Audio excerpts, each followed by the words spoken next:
ಈಗ ಸರ್ ನಾನು ಪ್ರತಿ ಸಲ ಒಂದೇ ಹೇಳೋದು, ಈಗ CM ಕುರ್ಚಿ ಖಾಲಿ ಇಲ್ಲ, ಅಧ್ಯಕ್ಷ ಸ್ಥಾನನೂ ಖಾಲಿ ಇಲ್ಲ. ಅಧ್ಯಕ್ಷ ಕುರ್ಚಿದಲ್ಲಿ ಮಾನ್ಯ DK ಶಿವಕುಮಾರ್ ಅವರು ಕೂತಿದ್ದಾರೆ, ಮುಖ್ಯಮಂತ್ರಿ ಕುರ್ಚಿದಲ್ಲಿ ಮಾನ್ಯ ಸಿದ್ದರಾಮಯ್ಯ ಅವರು ಕೂತಿದ್ದಾರೆ. ಈಗ ಖಾಲಿ ಇದ್ದರೆ ತಾನೇ ಚರ್ಚೆ ಆಗೋದು. ಆಮೇಲೆ ಆ ಸಿದ್ದರಾಮಯ್ಯ ಕುರ್ಚಿ ಮುಟ್ಟಕ್ಕೆ ಸಾಧ್ಯನ್ರಿ? ಅದೊಂಥರ ಬೆಂಕಿ, ಅದು ಬೆಂಕಿಗೆ ಏನಾದ್ರು ಮುಟ್ಟರೆ ಏನಾಗ್ತದೆ, ಸುಟ್ಟೋಗ್ಬಿಡ್ತದೆ ಕೈಗಳು. ಅದೊಂಥರ ಸಿದ್ದರಾಮಯ್ಯ ಬೆಂಕಿ ಇದ್ದಂಗೆ ಅದು. ಇಲ್ಲ ಯಾರನ್ನ ಇಲ್ಲಿ ಈಗ ಮುಖ್ಯಮಂತ್ರಿ ಕುರ್ಚಿ ಅಂತೂ ಖಾಲಿ ಇಲ್ಲ.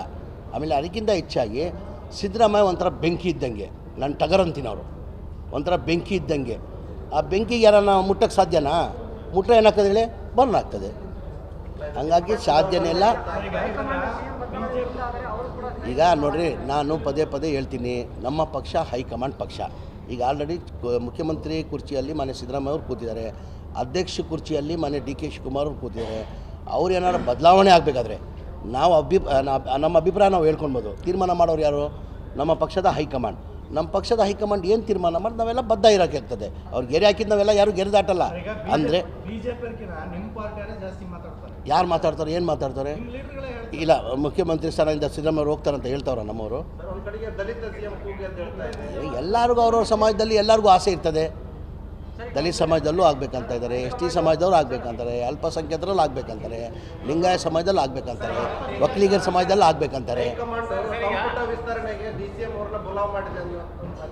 ಇಲ್ಲ, ಆ ಥರ ಯಾವುದು, ಆ ಥರ ಏನಿಲ್ಲ, ಆ ಥರ. ಹಾಂ,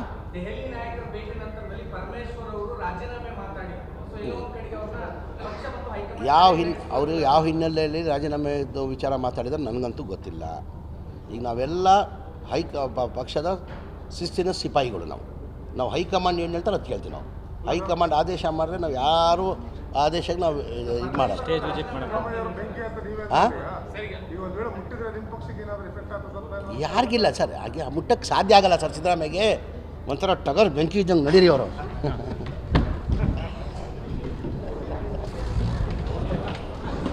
if you like this video, ಬೇಗ ಲೈಕ್ ಮಾಡಿ, ಕಾಮೆಂಟ್ ಮಾಡಿ, ಶೇರ್ ಮಾಡಿ ಹಾಗೂ ಯೋಯೋ ಟಿವಿ ಕನ್ನಡವನ್ನು ಸಬ್ಸ್ಕ್ರೈಬ್ ಮಾಡಿ.